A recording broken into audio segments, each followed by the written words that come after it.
중동 전황의 불투명성이 확대되면서 원유와 일부 핵심 원자재에 대한 보다 적극적이고 장기적인 수급 관리 대책의 필요성이 커지고 있습니다. 지금은 단 한 방울의 석유라도 더 확보하고 안정적인 공급선을 개척하는 노력이 어느 때보다 절실합니다. 전쟁이 언제까지 지속될지 예단하기가 어려운 상황입니다. 청와대와 모든 정부 부처는 경제 전시 상황이라는 점을 엄중한 자세로 가져주시기 바랍니다. 민생 전반에 대해서 선제적인 조치가 필요합니다. 지금은 속도가 생명입니다. 언제나 속도를 강조하지만 지금은 더 중요하게 됐습니다.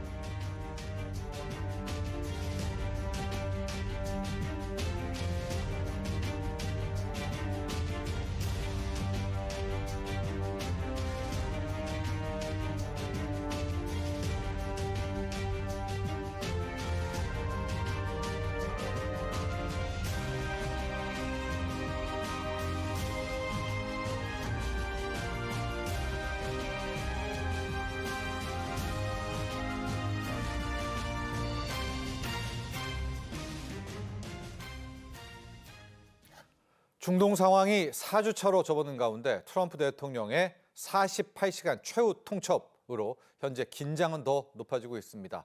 원유 공급 차질이 일시적일 것이다라는 기대는 일단 조금 후퇴된 상황인데요. 변곡점을 맞이한 중동 상황, 현 상황과 전망, 그리고 우리 정부의 대응까지 이야기 나눠보죠. 이인철 참좋은 경제연구소 소장 함께합니다. 안녕하십니까? 네. 자, 지금 현재 우리 언론뿐만이 아니라 전 세계 언론이 트럼프 대통령이 말한 48시간 최후 통첩을 연일 보도하고 있습니다. 자, 그런데 이 전에 또 이란이 이스라엘의 핵시설, 우라늄 농축시설을 공격했다라는 뉴스도 함께 나오고요. 소장님, 일단 지금까지 가장 최신으로 업데이트된 버전의 중동 상황을 한번 짚고 넘어가야 될 것 같습니다. 그렇습니다. 트럼프 대통령이 2월 28일 오전 9시 45분은 장대한 분노작전으로 시작을 했어요. 네. 당시에 4주 언급했거든요. 정확하게 지금 4주 차입니다. 자, 이런 가운데 이제 상황이 걷잡을 수 없는 파국으로 치닫고 있는데요. 트럼프 대통령은 이란을 향해서 사실상 최후 통첩을 보냈습니다. 48시간 이내 호르무즈 해협을 무조건 개방하지 않으면 이란의 대형 발전소를 타격해서 초토화시키겠다라는 경고를 해놨는데요. 호르무즈 해협, 전 세계 이제 이 해상물 동량이 20%를 차지하고 있는 호르무즈 해협 봉쇄가 장기화되다 보니까 지금 국제 유가가 전고점이었던 글로벌 금융위기 당시 147달러, 브렌트유 기준 이걸 웃돌 수 있다라는 이제 분석까지 제기되니까 이란의 기반 시설까지 타격하겠다라는 초강수를 꺼낸 건데요. 그러나 이란 역시 물러서지 않고 있습니다. 이란도 이미 4,000km 밖에 떨어져 있는 미국과 영국의 공동기지에 탄도미사일을 발사하면서 타격 능력을 과시하는가 하면 이스라엘의 이 핵시설 인근까지 공격하면서 보복의 악순환이 지금 이어지고 있습니다. 만에 하나 이란 군 당국은 미국이 공격할 경우 지금 중동 전역에 있는 에너지 시설 그리고 IT 기반 시설까지 타격하겠다라면서 맞불을 놓고 있는 상황인데요. 이렇게 핵시설, 에너지 시설, 정말 주고받는 위험천만한 이제 공방을 벌이고 있는 가운데 지금 이 후티 반군, 헤즈볼라 반군의 참전 가능성까지 제기가 되면서 중동 사태가 그야말로 전선 확대 중단 기로에 서 있습니다. 그렇습니다. 방금 이야기해 주셨지만 이란이 또 이스라엘의 우라늄 농축 시설도 공격했고요. 탄도미사일까지도 발사를 했다라고 합니다. 영국과 미국 기지와 인도양에 있는 이렇게 강력 반발을 하고 있습니다. 자, 그런데요, 소장님, 48시간의 최후 통첩이라는 것은 트럼프 대통령 입장에서도 거의 이제 마지막 카드를 꺼내 든 것 아니겠습니까? 왜냐하면 본인이 한 말을 본인이 담을 수는 없는데요. 이 48시간 최후 통첩 발언, 과연 트럼프 대통령의 속내는 뭘까요? 지금 이 전쟁이 벌어지면서 트럼프 대통령은 사실 늘 했던 것처럼 일관성을 잃고 있습니다. 강수, 또 이제 한 발 물러서는 그런 입장을 보이고 있는데요. 48시간 최후 통첩과 동시에 군사작전의 축소라는 상반된 메시지를 또 동시에 내놨는데요. 이런 이제 모순된 발언의 핵심은 무엇일까를 좀 들여다보면 우선 현재 전쟁이 4주차에 접어들면서 미국 입장에서도 지금 조기 승전 시나리오는 사실상 무산됐다라고 지금 보고 있습니다.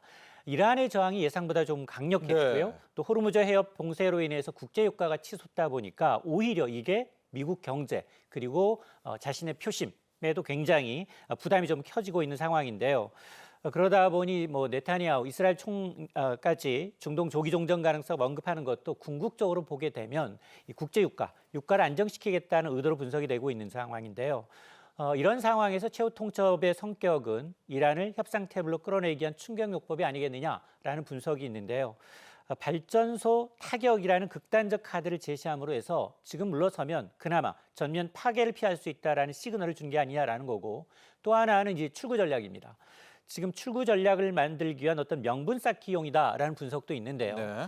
지금 마지막으로 강한 압박을 한 뒤에 일정 수준에서 협상으로 전환하게 되면 목표를 달성했다라는 어떤 정치적 성과를 확보할 수 있습니다. 이미 중간 선거를 앞두고 사전 예비 선거가 이제 시작되는 시점이기 때문에 결국 이번 발언은 단순한 군사 위협이 아니라 협상용 압박 카드이면서 장기전 탈출한 계산적인 메시지가 아니냐라는 분석이 우세합니다. 자, 트럼프 대통령 또 미국도 더 이상 이란 상황을 끌고 갈 수 없다라는 포석이라고 이야기를 해주셨습니다. 48시간 최후 통첩이면 우리 시각으로 내일 오전 한 8시 반 정도가 되는데 어떻게 될까요? 어떻게 전망하십니까? 지금 이제 네이비실이라고 하죠. 미 해병대도 추가 2,500명 포함하면 5,000명이 일단은 이란 호르무즈로 향해 있거든요. 어떻게 될까요? 내일 오전 8시께는요? 맞습니다. 서로 양측이 핵시설을 타격하는 이른바 레드라인을 좀 넘어서고 있는 네. 상황입니다. 중동 사태가 이제 통제 불능의 사태로 전면전 위기로 치닫고 있는데요. 트럼프 대통령이 어쨌든 48시기라는 최후 통첩을 보냈고 또 이란 역시 눈에는 눈, 확전 위기가 좀 고조되는 분위기인데요. 가장 우려되는 시나리오는 바로 미군의 지상전 투입 여부, 현실화인데요. 이미 오키나와 병력에 이어서 미국 본토에서 2,500여 명의 해병 원정대가 급파됐습니다. 네. 이는 단순한 어떤 공습을 넘어서 호르무즈 해협의 실효적 지배나 이란의 핵심 석유 허브라고 할 수 있죠. 하르그 섬을 직접 점령하는 네. 의도로 이제 풀이가 되고 있습니다. 이란 역시 사거리 4,000km의 미사일을 선보이면서 서유럽까지 타격권에 넣는 등 총공세로 맞서고 있는 상황인데요. 따라서 만에 하나 이런 최후 통첩이 끝나는 시점에 이란의 태도 변화가 없다.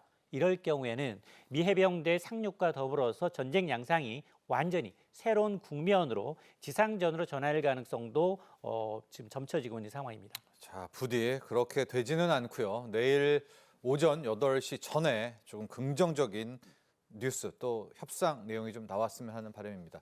유가를 잠깐 짚고 넘어가야 될 것 같은데요.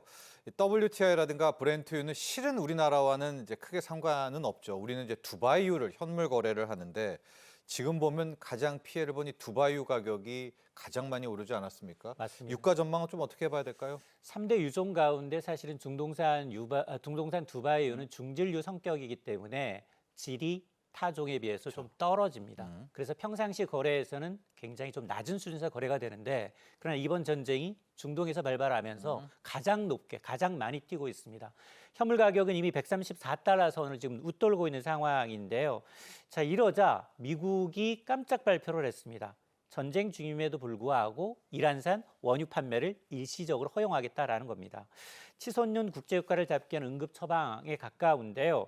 지금 이번 조치로 해상에 묶여있던 약 1억 4천만 배럴의 원유가 시장에 풀릴 것으로 보입니다. 호르무즈 해협 봉쇄로 발생한 하루 공급 부족분이 최대 한 1,400억 배럴임을 고려하게 되면 약 3주 정도 시장의 숨통을 틔울 수 있는 이 상당한 물량인데요.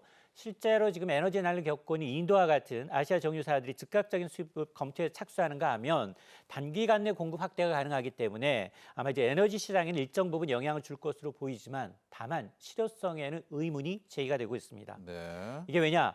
이란 측의 경우는 팔 물량이 없다. 라면서 이제 일축을 하고 있고 노화된 그림자 선단의 불투명한 정보와 더불어서 복잡한 이 대금 지불 방식, 이 이란의 경우에는 위안화로 인한 페트로 달러를 거부하고 있는 상황이기 때문에 실제 거래에 좀 걸림돌이 될 수 있어서 향후 동향을 좀 더 지켜봐야겠습니다. 자, 이런 와중에요. 저희가 좀 뭐 낙관하는 거는 아니지만 그래도 좀 긍정적으로 해석할 수 있는 뉴스 하나가 있습니다. 이란이요. 정확히는 이란 대통령이 미국과 적국을 제외한 다른 선박들은, 다른 유조선들은 자기들이 골라서 호르무즈 해협을 개방하겠다, 개방하고 있다라고 이야기를 했고요. 일본 유조선도 지금 허용이 된다라는 뉴스까지 좀 나오고 있고요. 자, 소장님, 이렇게 되면 48시간 내에 호르무즈 개방을 해야 공격인데 개방을 한 거잖아요. 맞습니다. 그럼 미국도 명분이 좀 떨어질 것 같은데요. 맞습니다. 미국은 이미 7개 우방국의 참전을 요구하고 있는 예. 상황이죠. 네. 이런 상황에서 콕 집어서 이라는 일본을 예외적으로 수출을 허용하겠다라는 선별적 통과 카드를 꺼내 들었는데요. 예. 미국이 주도하고 있는 해상연합을 좀 흔들면서 우방국들을 분리하려는 노골적인 쪼개기 전략이 아니냐라는 이 전략인데요. 일본은 당혹스러운 기색이 역력합니다. 미국으로부터 자위대 파견 압박을 받고 있죠. 근데 이란으로부터는 우호 관계 유지라는 유혹을 동시에 받고 있다는 겁니다. 결국 일본은 직접적인 전투 파병 대신에 전쟁이 끝난 이후 기뢰 제거라는 우회 지원 카드를 검토하면서 실리 찾기에 나서고 있는 상황인데요. 문제는 우리나라입니다. 네. 지금 호르무즈 해협의 이제 원유 수입 의존도가 워낙 높은 데다가 미국이 우리나라를 포함한 7개국의 해상연합 참여를 강하게 요구하고 있는 상황이기 때문에 이란과 섣불리 각을 세웠다가는 오히려 에너지 안보가 뿌리째 흔들릴 수 있습니다.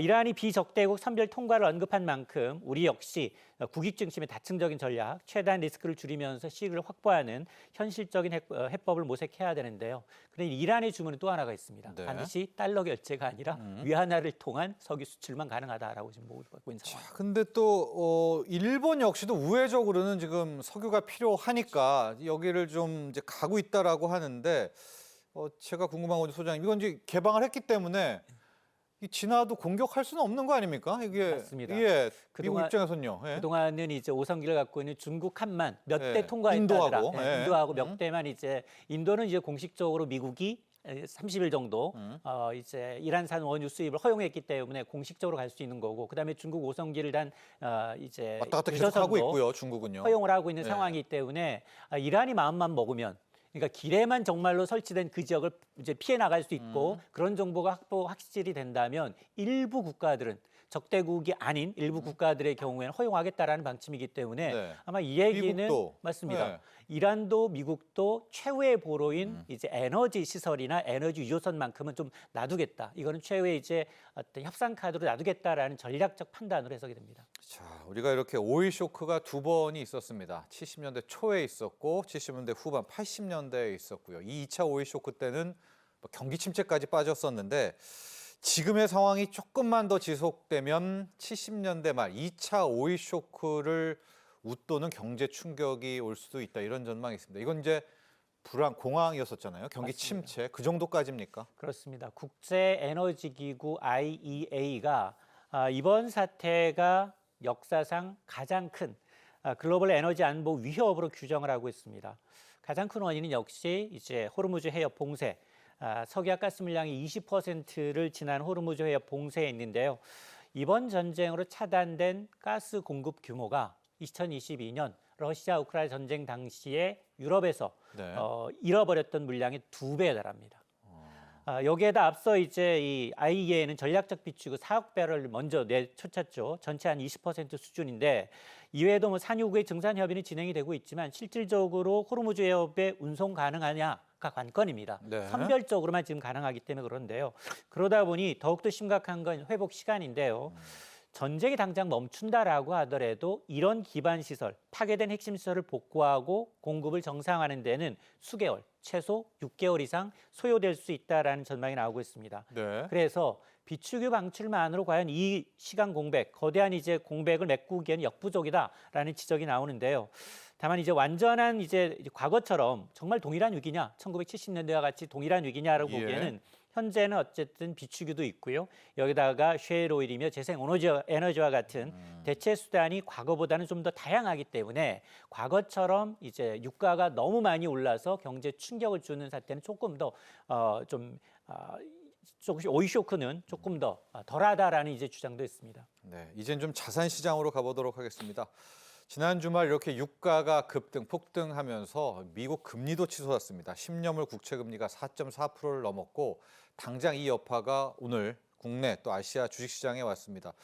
앞서도 얘기했지만은 국내 증시는 또 매도 사이드카도 걸려 있고요. 주식시장 전망과 분석 좀 부탁드립니다. 그렇습니다. 이번 이런 사태가 장기화되면서 이제 브렌트 기준 뭐 110달러를 웃돌고 네. 있는 상황입니다. 이러다 보니까 이제 트럼프플레이션, 트럼프 대통령이 유발하고는 이제 인플레이션이 전 세계 금융시장을 강타하고 있는데요. 지금 이러다 보니 물가 인플레이션 걱정으로 인해서 이제 금리 인하 기대감이 정말로 완전히 무너졌습니다. 현재 시장은 주식과 그리고 채권, 심지어는 금값까지 동시에 네. 폭락한 이른바 패닉셀, 동반 붕괴 현상이 나타나고 있는데요.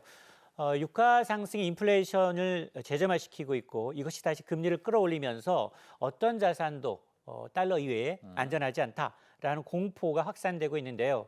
실제로 이제 전 세계 글로벌 금리의 이제 벤치마크 역할을 하고 있는 미국의 10년물 국채 금리는 4.38%까지 뛰어 있는 상황입니다.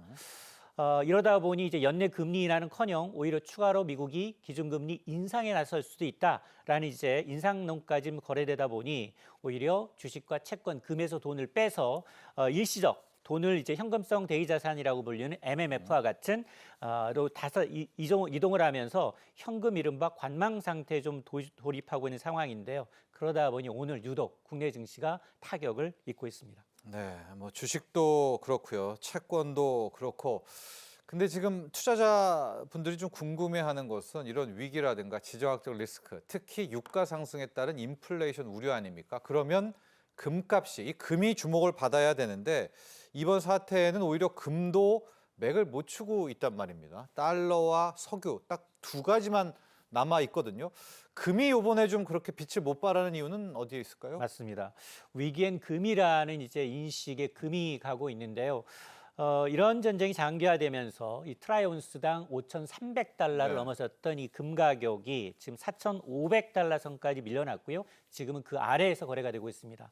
43년 만에 가장 큰 폭의 낙폭을 기록하고 있는데 주범은 고금리와 강달러입니다. 유가 폭등으로 인플레이션 우려가 커지면서 금리 인하 기대감은 사실상 사라졌고요. 이자를 주지 않는 금값은 매력이 떨어지고 있습니다. 여기다 강달러 현상과 현금 확보를 위해서 투매까지 겹치다 보니까 금과 채권까지 동시에 무너지는 이례적인 안전자산 붕괴 현상이 나타나고 있는데요. 더 놀라운 건 그 빈자리를 비트코인이 또 일부 차지하고 있습니다. 오늘은 좀 빠졌더라고요. 간밤에는요. 맞습니다. 네. 위험 자산으로 분류된 비트코인이 디지털 금을 자처하면서 7% 넘게 반등하는 사이에 전통적인 안전 자산은 이제 마진콜을 대응하기 위해서 이제 현금화하기 위해서 금도 팔고 주식도 팔고 채권까지 파는 패닉셀이 지금 나타나고 있어서 이게 금리가 더 오르고 강달러가 지속이 되게 되면 네. 이른바 그동안 삼저 효과, 저금리, 저유가 그리고 저달러로 호황을 벌였던 자산 시장이 방향 전환할 수 있다라는 이제 얘기가 나오고 있기 때문에 금리, 유가, 유동성이 동시에 흔들리는 구조적 불안의 초기 신호로 해석할 수 있습니다. 자, 이제 우리 정부의 지원 방향, 대응 방안도 봐야 될 것 같습니다. 산업통상부는요, 이 기업 헬프데스크를 가동한다라고 내용을 밝혔는데요. 기업 헬프데스크 어떤 것이고 또 어떻게 이용할 수가 있나요? 맞습니다. 오늘부터 이제 온라인 상시 창구라고 할 수 있는 기업 헬프데스크를 전격 가동합니다. 그동안은 사실 정부 주도로 준비해왔던 경제, 정상 외교 면에서 기업의 목소리를 반영하겠다라는 건데요.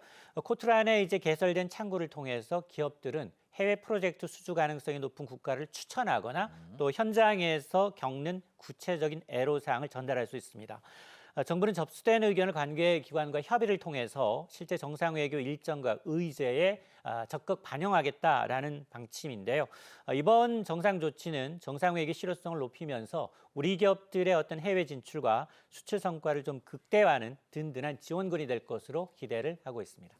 자, 이제 정부는 또 일명 전쟁 추경입니다. 약 25조 원 규모로 추정이 되고 있는 추경도 계획을 하고 있고 어찌됐건 이제 경기 하방을 좀 막으려고 하고 있는데 근데 또 이렇게 추경이 나오면 물가도 오를 수가 있고요. 고유가에 대한 부분도 있고 우리가 최고 가격제라고 하죠. 국민들이 느끼는 또 체감 물가도 떨어뜨려야 되고 고민이 많습니다. 지금 어떤 준비들 우리 정부는 하고 있나요? 그렇습니다. 이제 중동 사태가 장기화되는 이제 최악의 시나리오를 좀 대비해야 한다라는 목소리가 높습니다. 그래서 정부가 말씀하셨던 것처럼 25조 플러스 알파의 이 추가 경정 예산 편성과 함께 금융, 세제, 규제 혁파를 포함해서 전방위 대응책을 꺼내 들었는데요. 가장 급한 게 물가입니다. 네. 지금 이 민생 물가를 잡기 위해서 23개 핵심 물가, 핵심 품목을 집중 관리하면서 예. 일단 공공요금, 전기가스와 같은 공공요금은 동결 기조를 유지하고요. 특히나 지금 가장 어려운 게 나프타와 같은 요소와 같은 이제 공급망 차질입니다. 여기는 뭐 반도체 핵심이라고 하는 헬륨가스부터 시작해서 그렇죠. 에틸렌이 다 포함이 되어 있는데요. 이런 공급망 차질이 우려되는 품목에 대해서는 패스트 트랙을 도입을 해서 수입과 유통 과정을 획기적으로 단축시키겠다라는 거고요.